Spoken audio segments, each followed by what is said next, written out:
তো guys finally সকাল সকাল আমি চলে এলাম আবার ভেলোর। তো চলো একটু উপরে যাই, ব্যাকগ্রাউন্ডটা দেখি উপরে কীরকম ব্যাকগ্রাউন্ড। তো এই যে ম্যাডাম আমাকে নিয়ে যাচ্ছে উপরে।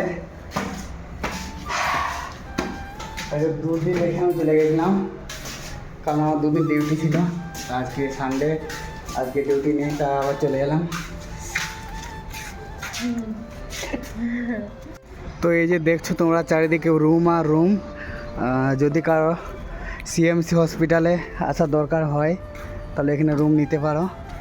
চারিদিকে শুধু রুম আর রুম। আর ওই যে দেখতে পাচ্ছ ওইদিকে আছে মেন রোডটা আর পাহাড়টা। ও তো পাহাড় আর মেন রোডের মাঝে ওইখানে সামনে সিএমসি হসপিটালটা। ওই যে দেখা যাচ্ছে দূরে একটা বিল্ডিং, ওই বিল্ডিংটা হচ্ছে সিএমসি হসপিটাল।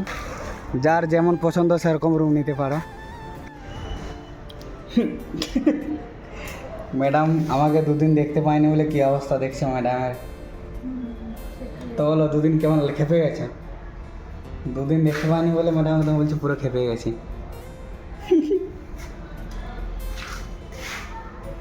সামান্য এ কটা সিঁড়ি উঠতে ম্যাডামের অবস্থা পুরো একদম আলা হয়ে গেছে একদম।